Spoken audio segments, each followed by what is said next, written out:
नमस्कार दोस्तों, स्वागत है आप सभी का स्टॉक चरित्र में। तो आज हम बात करेंगे इंडिया पब्लिक फाइनेंस के बारे में, जिसे आम भाषा में बजट कहा जाता है,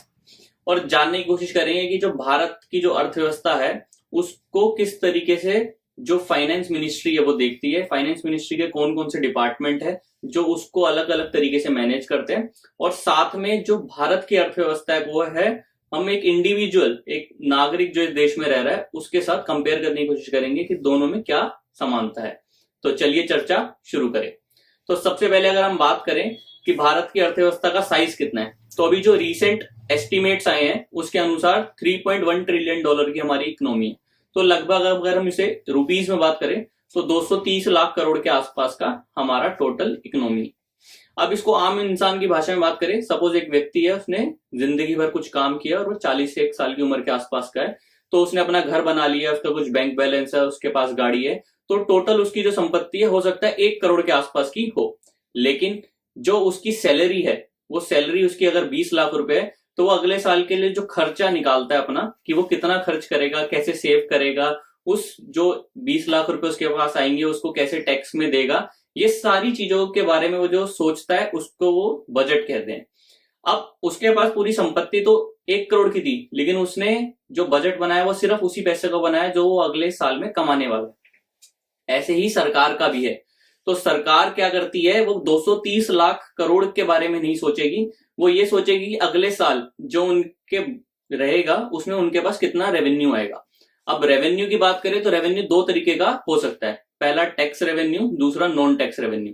टैक्स रेवेन्यू में डायरेक्ट और इनडायरेक्ट टैक्सेस दोनों आ जाते हैं, जैसे कि हमारा जीएसटी हो गया, चाहे इनकम टैक्स हो गया, एक्साइज हो गया, इस तरीके की जितने भी टैक्सेस है ये सारा हमारा टैक्स रेवेन्यू हो जाता है। अगर हम नॉन टैक्स रेवेन्यू की बात करें तो जो गवर्नमेंट की जो पीएसयूज है, जो एलआईसी है, एनटीपीसी है, इंडियन रेलवेज है, यहां से जो इनको डिविडेंड रिसीव होता है, या इसके अलावा उन्होंने जो स्टेट्स को लोन दे रखा है वहां से जो उनको इंटरेस्ट पेमेंट होती है, वो सरकार का नॉन टैक्स रेवेन्यू हो जाता है। तो ये जो रेवेन्यू वाला पोर्शन है ये हमारी जो फाइनेंस मिनिस्ट्री है, इसका एक डिपार्टमेंट है, डिपार्टमेंट ऑफ रेवेन्यू, वो देखता है और वो पूरा ये कंसोलिडेट करता है कि जो भारत की अर्थव्यवस्था है उसमें अगले साल कितना रेवेन्यू आएगा। साथ में जो रेवेन्यू आया है उसको खर्च करना है, तो उसके लिए डिपार्टमेंट ऑफ एक्सपेंडिचर है, जो पूरा ये निकालता है कि जो रेवेन्यू आ रहा है उसको किस किस तरीके से खर्च करना है, कितना पोर्शन ह्यूमन कैपिटल पे लगाना है, कि जो देश में लोग रह रहे हैं उनके स्वास्थ्य के लिए क्या है, उनके एजुकेशन के लिए क्या है, उनके जो ट्रांसपोर्टेशन सिस्टम है उसके लिए क्या है, जो इंफ्रास्ट्रक्चर है उसके लिए क्या है, एयरपोर्ट्स है, रेलवे है, ये सारा जितने भी तरीके का एक्सपेंडिचर है। साथ में जो गवर्नमेंट की और जो सुविधाएं चल रही हैं, जो सब्सिडी देती है, चाहे वो गैस के ऊपर हो, चाहे सीनियर सिटीजन को रेल ट्रेवल के लिए हो, या और भी किसी तरीके की हो सकती है, चाहे वो न्यूट्रिशन बेस्ड जो भी सर्विसेज चल रही है, सब्सिडी चल रही है, ऐसे जितनी भी जो स्कीम्स हैं इन सब में होने वाला एक्सपेंडिचर, ये सारा जो इसके कैलकुलेशन करते हैं डिपार्टमेंट ऑफ एक्सपेंडिचर करते हैं। ये दोनों अपनी रिपोर्ट जो है वो डिपार्टमेंट ऑफ इकोनॉमिक अफेयर को देते हैं, जो कि भारत का बजट बनाती है। सेम अब हम देखें कि जो गवर्नमेंट का टैक्स रेवेन्यू आया और जो नॉन टैक्स रेवेन्यू आया वो सपोज 25 लाख करोड़ के आसपास का है। अब उस 25 लाख करोड़ से जो पैसा गवर्नमेंट ज्यादा खर्च करेगी, सपोज करिए 25 लाख करोड़ की जगह गवर्नमेंट ने खर्च जो किया वो किया 26 लाख करोड़ रुपए के आसपास, तो जो 1 लाख करोड़ रुपए एक्स्ट्रा खर्च किया है इसको कहते हैं फिस्कल डेफिसिट, कि गवर्नमेंट जो अपनी कमाई से ज्यादा खर्च कर रही है उसको कहा जाता है फिस्कल डेफिसिट। क्योंकि जो ज्यादा वो खर्च करती है, वो पैसा जो खर्च कर रही है वो 2 तरीके का होता है, एक रेवेन्यू एक्सपेंडिचर होता है और एक कैपिटल एक्सपेंडिचर होता है। तो कैपिटल एक्सपेंडिचर से क्या है कि गवर्नमेंट कुछ ना कुछ एसेट्स बना रही है जो आगे आने वाले भविष्य में गवर्नमेंट को कमा के देंगे, या जो सर्विसेज गवर्नमेंट देना चाह रही है लोगों को उसमें फायदेमंद होंगे। अब अगर हम बजट की बात करें तो बजट जो पेश होता है उसके टोटल 14 जो है सेगमेंट्स होते हैं। तो हम सबके बारे में जानने की जरूरत नहीं है हमें, लेकिन जो गवर्नमेंट की तरफ से जो फाइनेंस मिनिस्टर है जो पेश करती है बजट, उसको कहते हैं प्रेजेंटेशन ऑफ बजट। उसके साथ वो जो पेश करती है उसको एनुअल फाइनेंशियल स्टेटमेंट पेश करती है, कि जो लास्ट ईयर गवर्नमेंट ने एक बजट एस्टिमेट दिया था उसको जब वो रिवाइज करते हैं, क्योंकि हमारा जो फाइनेंशियल स्टार्ट होता है वो अप्रैल से स्टार्ट होता है और बजट हमारा फरवरी में जब आता है, तो लगभग हमारे पास 9 महीने का डेटा होता है। तो जो रिवीजन हो चुकी होती है बजट एस्टिमेट में वो हम प्रेजेंट करते हैं। अब जब बजट की प्रेजेंटेशन होती है उसके अंदर हमारे लिए जो मेन है वो 3 सेगमेंट होते हैं।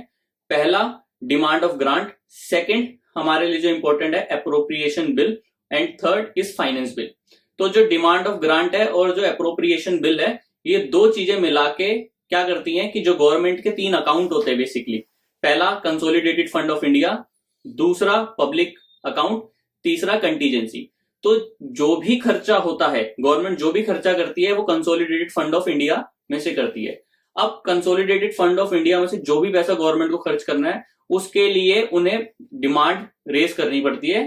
लोकसभा और राज्यसभा में। जब वो डिमांड जो पेश करते हैं उसको कहते हैं अप्रोप्रिएशन बिल, और जब वो पास हो जाता है तो government consolidated fund of India में से पैसा खर्च कर सकती है। इसलिए जो बजट की सबसे इंपॉर्टेंट थिंग है वो है अप्रोप्रिएशन बिल। तो जो फाइनेंस मिनिस्टर जब पेश करती है तो बताती है कि आगे आने वाले साल में वो किस तरीके से एक्सपेंडिचर करेंगी, और उस एक्सपेंडिचर को खर्च करने के लिए जो पैसा चाहिए वो कंसोलिडेटेड फंड्स ऑफ इंडिया में से आता है। जो कंटीजेंसी फंड है वो नॉर्मल डेज में यूज नहीं होता, कोई आपदा आ जाए, कुछ देश में बड़ा हो जाए जिसकी भी पेंडेमिक चल रही है, तो उसमें से पैसा लेके यूज किया जाता है, अदरवाइज उसको एज इट इज रहने दिया जाता है, उसको यूज नहीं करते। इसको आप सेम वे में सोच सकते हैं कि एक व्यक्ति है वो कमा रहा है और हमेशा सारे उसके जो सोसाइटी के लोग हैं, उसके घर के बड़े हैं, उसको यही समझाते हैं बेटा हमेशा 6 महीने का पैसा अपने पास रखना चाहिए कि कल को कोई इमरजेंसी है तो आपको किसी से पैसा मांगना ना पड़े, आपको लोन ना लेना पड़े। तो कंटीजेंसी फंड वही चीज है कि अगर कोई आपातकाल हो जाता है तो हमारे पास इतना पैसा होना चाहिए कि हम 6 से 7 महीने अपना जो भी खर्चा है उसको मैनेज कर पाए। अब अप्रोप्रिएशन बिल और डिमांड ऑफ ग्रांट की हमने बात कर ली। तीसरा हमने जो बताया था finance bill. Finance bill basically क्या होता है कि जो गवर्नमेंट को टैक्सेस लेने हैं या जो टैक्स में छूट देनी है या जो भी टैक्स से रिलेटेड कोई भी चेंज करने हैं वो हमारा फाइनेंस बिल का पार्ट होता है। तो गवर्नमेंट 2 चीजें करती है, पहला जो खर्च करना है उसके लिए डिमांड रेज करती है और उसको पास करवाती है अप्रोप्रिएशन बिल के थ्रू। सेकंड जो पैसा आना है खर्च करने के लिए उसको कैसे रेज करना है उसके लिए चेंजेस करती है फाइनेंस बिल के थ्रू। तो ये मेन हमारे बजट का पार्ट होता है। अब जो बजट पेश होता है वो बेसिकली कुछ पिलर्स हैं उनको मद्देनजर रखते हुए होता है। पहले जो बजट पेश होता था उसके अंदर आम नागरिक से रिलेटेड बहुत सारी चीजें होती थी कि गैस के प्राइसेस कम होंगे या बढ़ेंगे या और जो सुविधा है। आजकल वो सारी चीजें चेंज हो चुकी है और अब मेन एक अथॉरिटी बना दी है, जीएसटी की जो काउंसिल है वो देखती है कि जो भी आम आदमी से रिलेटेड चीजें हैं उसमें टैक्सेशन सिस्टम कैसे करना है। तो आम नागरिक के लिए जो बेसिक चीजें हैं, जो चेंज होता था, जो बजट से उन्हें उम्मीदें होती थी, वो आज की डेट में बहुत ज्यादा कम हो चुकी हैं। आज की डेट में आम नागरिक के लिए सिर्फ और सिर्फ जो टैक्स है कि जो डायरेक्ट टैक्सेस की हम बात करते हैं, इनकम टैक्स जो है वो उनके लिए इंपॉर्टेंट रह गया है कि सरकार उसमें कोई छूट देती है या नहीं देती। साथ में जो उस टैक्सेशन से रिलेटेड कि उन्हें कहां पे सेविंग करके उनका टैक्स बच सकता है, वो ये 2 ही चीजें उनके लिए इंपॉर्टेंट है। बाकी जो भी है वो ओवरऑल इकोनॉमी के हिसाब से देखा जाता है कि हॉस्पिटलाइजेशन के लेवल पे गवर्नमेंट क्या करना चाहती है, पब्लिक हेल्थ के लिए क्या करना चाहती है, जो रोड इंफ्रा है उसके लिए क्या करना चाहती है। तो ऐसे अगर हम देखें तो बेसिकली 5 मेन पिलर हैं जिन पे गवर्नमेंट बजट पेश करती है। पहला कि जो वेलबींग है, ह्यूमन वेलबींग है, कि उनको जो दवाइयों की जरूरत है उसके लिए वो क्या करना चाहते हैं, या उनको जो हॉस्पिटल की जरूरत है उसके लिए वो क्या करना चाहते हैं। तो बजट का पहला जो पिलर है वो ये है। दूसरे पिलर की अगर हम बात करें तो हॉस्पिटल्स तो हमें चाहिए लेकिन वो बनाएगा कौन, हमें रोड्स तो चाहिए, वो बनाएगा कौन, तो इसके लिए इंफ्रास्ट्रक्चर। तीसरा हमारे लिए जो है वो इंक्लूसिव ग्रोथ, कि सिर्फ लोगों को मेडिकल और इंफ्रा ही नहीं चाहिए, उनको एक ओवरऑल डेवलपमेंट चाहिए कि उनका एंटरटेनमेंट भी हो, उनको घूमने के लिए जगह भी मिले, वो अपना पैसा अच्छे से इन्वेस्ट करके उसको बाद में खर्च कर पाए, उनकी जो ओवरऑल लाइफ है वो अच्छी हो, उनके लिए पानी अच्छा मिले, उनको खाना अच्छा मिले। तो एक ओवरऑल जो ग्रोथ है उसके लिए गवर्नमेंट फोकस रहती है। फोर्थ पॉइंट जो है कि जो ह्यूमन स्किल्स है, अब हमारे देश की पॉपुलेशन 150 करोड़ है लेकिन हम बात करते हैं कि जो जॉब्स है वो कम है या जॉब ज्यादा है या स्किल्ड लेबर नहीं है। तो इसके लिए हमें जो देश में लोग हैं उनको स्किल भी करना है, उनकी रेगुलर स्किल जो डेवलपमेंट है उनको भी करना है, जिससे कि आगे आने वाले समय में जैसे जैसे समय चेंज होगा उनकी स्किल्स को हम रीडेवलप कर पाए, जिससे कि उनको जॉब्स मिलती रहे, वो नए बिजनेस स्टार्ट कर पाए, नए इंटरप्रेन्योर्स बन पाए देश में और इंडिया की इकोनॉमी आगे बढ़े। इसके बाद जो इंपॉर्टेंट है वो हमारा एजुकेशन, क्योंकि एजुकेशन ही वो चीज है जो स्किल्स बढ़ाएगी। एजुकेशन ही वो स्किल्स है जो नए डॉक्टर्स बनाएगी, जो हॉस्पिटल में काम करेंगे। एजुकेशन ही वो चीज है जो नए इंजीनियर बनाएगी, जो इंफ्रास्ट्रक्चर बनाएंगे, जो नई टेक्नोलॉजी बनाएंगे और नई टेक्नोलॉजी से जो ह्यूमन लाइफ है उसको और ज्यादा आसान करेंगे। तो ऐसे टोटल एक ओवरऑल ये बजट है हमारा, जिसके थ्रू गवर्नमेंट जो है, जो देश में रहने वाले लोग हैं उनके लिए काम करती है और उनके भविष्य के लिए वो सोचती है और किस तरीके से उस पर काम किया जाए ये देखती है। तो मेन जो हमने चीजें सीखी इस वीडियो में वो ये है कि ओवरऑल जो इकोनॉमी है उसके साइज का बजट नहीं बनता है, उसका 10-15% के आसपास बजट बनता है, क्योंकि हमारे पास जो रेवेन्यू आ रहा है हम उसी को खर्च करते हैं और उसके अलावा कुछ पैसा और हम अलग से खर्च करते हैं, जिसको हम कैपिटल जो है हमारा बना रहे हैं, जो आगे आने वाले साल में हमारे लिए काम करेगा, उस पे लगाते हैं। साथ में हमने ये सीखा कि कौन कौन से मेन पिलर्स है जिनके बारे में गवर्नमेंट सोचती है बजट बनाते वक्त। साथ में हमने ये जाना कि जो लोकसभा या राज्यसभा में बजट पेश किया जा सकता है उसमें एक नॉर्मल ह्यूमन बीइंग जो देश में रह रहा है, जो नागरिक है, उसके लिए क्या चीज इंपॉर्टेंट है और जो हमारे डिपार्टमेंट्स है वो कैसे काम करते हैं। तो ये एक बजट की एक ओवरऑल रिप्रेजेंटेशन हमने आपको दे दी है।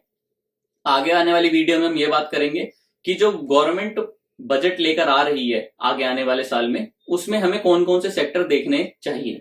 कि जो गवर्नमेंट ने अभी रिसेंटली जो PLI स्कीम निकाली है उससे कौन कौन सी कंपनीज को फायदा होने वाला है, जो भी एग्रीकल्चर के बारे में गवर्नमेंट बात कर रही है, अभी जो बिल्स थे या उसमें कुछ और चेंज करने की बात है, उससे आगे आने वाले कौन से सेक्टर को फायदा होगा, कौन सी कंपनीज को फायदा होगा, जो फूड प्रोसेसिंग की नई नई कंपनीज आ रही हैं उनसे जो हेल्थ बेनिफिट्स है वो कैसे होंगे, इन सब चीजों के ऊपर हम आगे आने वाली वीडियो में बात करेंगे और ये भी जानने की कोशिश करेंगे कि कौन कौन सी कंपनी उस सेगमेंट में काम कर रही है और साथ में उन कंपनीज का भविष्य कैसा होगा।